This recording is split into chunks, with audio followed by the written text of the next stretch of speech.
몇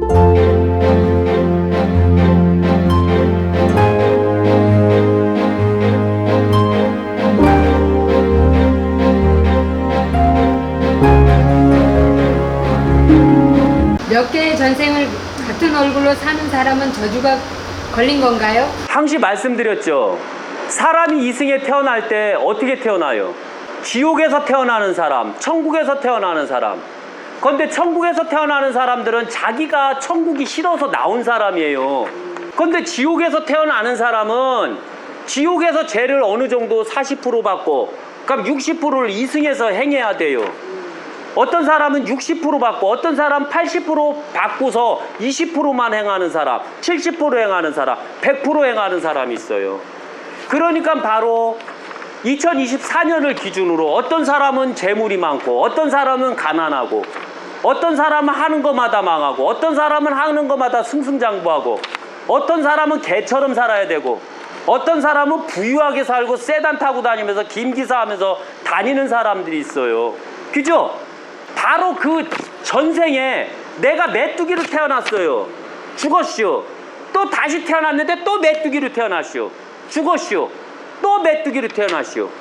바로 요런 거예요. 내가 죄를 다 갚으면 문제가 안 되는데, 내가 죄를 다 갚지 못하면 그때는 다시 원래대로 태어난다는 거. 그럼 메뚜기가 어떻게 하면 사람으로 태어날까요? 아니지요.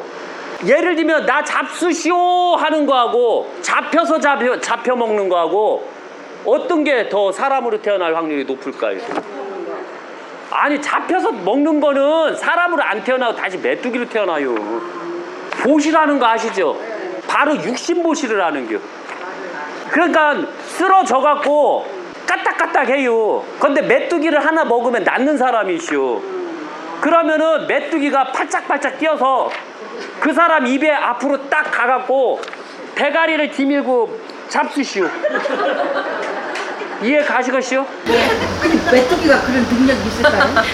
그래서 메뚜기가 계속 메뚜기로 태어나는겨. 근데 능력이 있으면 메뚜기가 잡혀 먹는겨. 그걸 바로 보시라는겨. 육신보시. 이해 가시겠죠? 그래서 불가에서는 육신보시를 최고로 쳐줘요. 이해 가시겠죠? 어떤 승려가 보니까 호랑이가 굶고 죽고 있쇼. 그래서 자기가 기도하면서 나 잡수시오 하면서 이렇게 하면서 호랑이가 뜯어먹는겨. 그걸 성불했다고 그래요. 그 미친놈이요. 아파 죽어요 그거. 메뚜기를 딱 주면 한꺼번에 해갖고 씹어먹지만, 인간의 육신을 주면 팔 뜯어먹지, 다리 뜯어먹지, 배 뜯어먹지. 그걸 다 봐야 될 거 아니요. 그럼 이렇게 되것이요 안 되것이요? 저도 안 돼요. 이해 가시겠시요? 그래서 바로 보시를 하게 되면, 육신보시를 하게 되면 복이 많다. 그래서 바로 절을 질 때나 귀한 거를 할 때 있죠. 마을에서 큰 사업을 하는 데 있어서 돈은 없고 계단은 놔야 될 때 마을을 위해서 육신보시를 하는 자들 있죠. 이해 가시죠? 그걸 요새는 자원봉사라고 하죠. 절을 질 때도 육신보시를 하죠.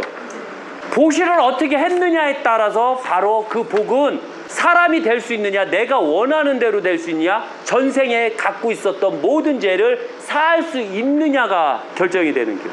아셨죠? 그래서 내가 살아서 내가 보시를 할 때 내가 저 사람을 살리는 보시를 하게 되면 점수가 따르릉 하고 올라가는 겨. 넌 다음에도 살아. 이해 가시겠죠? 재벌로 태어나게 해주세요. 지랄하네. 더 싸. 재벌로 태어나기가 얼마나 어려운지를 알아야 돼요. 아셨죠? 엄청난 행운을 갖기 위해서는 엄청난 보시를 많이 해야 돼요. 그 중에 최고 으뜸이 바로 육신보시고, 바로 나를 죽여가면서 그를 살리는 보시요. 그런데 유교에서는 그걸 금지해요. 왜 금지할까요? 불교에서는 육신보시를 관장하는데 왜 유교에서는 육신보시를 금지할까요? 그렇죠.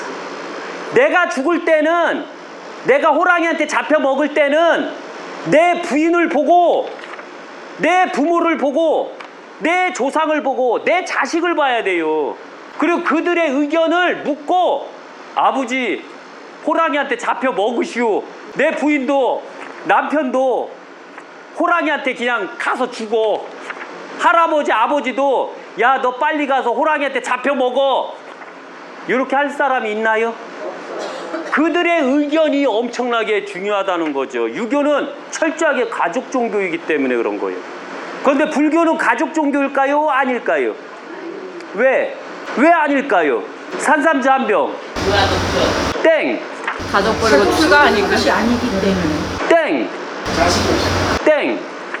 자기는 이승하고 끊어버린 교. 이해 가시겠죠? 자기는 아버지이고 자식인데도 불구하고 종교를 하겠다고 아버지하고 인연을 끊고 자식하고 인연을 끊고 하니 바로 가족 종교가 될 수가 없다는 거예요. 그럼 기독교는 가족 종교일까요? 아닐까요? 아니요. 가족은 어디서부터 어디까지일까요? 가족이라는 게. 가족. 예. 조상과 그 후손들은 다 가족이요. 그런데 기독교는 그 조상을 다 버리래요. 심지어 아버지가 뒤지면은 버리래요. 귀신이니까. 그죠? 경험들 다 하셨죠? 그래서 바로 기독교는 가족 종교가 될 수가 없고 천주교도 될 수가 없어요. 이슬람은요? 가족 종교일까요? 아닐까요? 걔들 골 때리는 게 있어요. 순교. 순교하면 그냥 가서 죽는 교. 이해 가셨죠? 윤봉길 의사는 가족일까요? 아닐까요? 가족 종교일까요? 아닐까요? 이제 여기서부터 헷갈려요. 거기도 아니지. 아니. 아니. 아니죠. 안중근 의사는. 거기도 마찬가지지. 당신들은 안중근 의사를 욕먹였시오. 윤봉길 의사를 욕먹였시오. 대한민국 독립에 엄청나게 헌신하신 분을 가족이 없다라고 하셨시오. 그런데 그 말은 정확하게 맞는 겨. 폭탄을 던질 때 가족들이 승인을 해야 돼요. 이해 가시겠죠? 내 조상님이 승인을 해야 돼요. 내 자식이 승인을 해야 돼요. 안 했죠? 안중근 의사도 안 했죠? 그죠? 그러나 그들은 너무 위대했거든요. 우리가 독립하는데. 그런데 그들은 가족주의가 아니었다는 점. 그런데 그들이 가족주의가 되는 방법은 바로 할아버지한테 가서 저 폭탄 던져서 죽으려고 하는데 되것이요? 그 다음에 내 아버지한테 가서 저 폭탄 던져서 죽으려고 하는데 되것이요? 근데 어떤 집안은 과감하게 네가 후손이 있으니 네가 후손이 한 10명 났으니 네가 대한민국을 위해서 희생하는 건 괜찮을 것 같다. 가서 영광스럽게 대한민국을 위해서 죽어라. 독립을 위해서 죽어라. 이런 부모도 있다는 점. 간혹가다 있는 거 아시죠? 네, 그렇게 훌륭한 집안이라고 해야 될까요? 훌륭하다고 못 해야 될까요? 내 자식이 가서 내 앞에서 아빠 나 폭탄 던지고 뒤질겨. 그럼 승인해 줄게요? 해줄게요? 안 해주죠? 바로 그거예요. 그래서 항시 그런 일이 없도록 대한민국을 우리가 그런 일이 발생 안 되게끔 만들어줘야 돼요. 이해 가시겠죠? 가족을 위한 종교, 가족을 위해서는 우리 스스로가 엄청나게 강해져갖고 외부가 쳐들어오지 못하게 만들어야 돼요. 그래야지 바로 우리가 폭탄 던지고 우리가 총으로 쏴 죽이는 일이 없게 될게요. 아셨죠? 이걸 또 명심하셔야 돼요. 그래서 바로 유교는 가족 종교요. 그래서 죽을 때도 허락받고 죽어라. 그거 들어보셨어요? 자식이 죽을 때는 아버지 허락받고 죽어라. 불효막심하다. 근데 할아버지가 돌아가실 때는 허락 맡아야 될까요? 안 맡아야 될까요? 안 맡아도 돼요, 그거. 이해 가시겠죠? 가실 때가 됐으니까 가는겨. 죄송해요, 연세 드신 분들한테. 그런데 이렇게 명확하게 유교에 대해서 설명해야 하고 우리가 인지를 해야 돼요. 앞으로 유교 시대니까 유교를 강하게 만들어야 되거든요. 이해 가시겠죠? 예, 그리고 바로 여기에 있는 가족들을 더 강하게 만들고 여기에 있는 가족들, 내 후손들을 더 강하게 만드는 겨.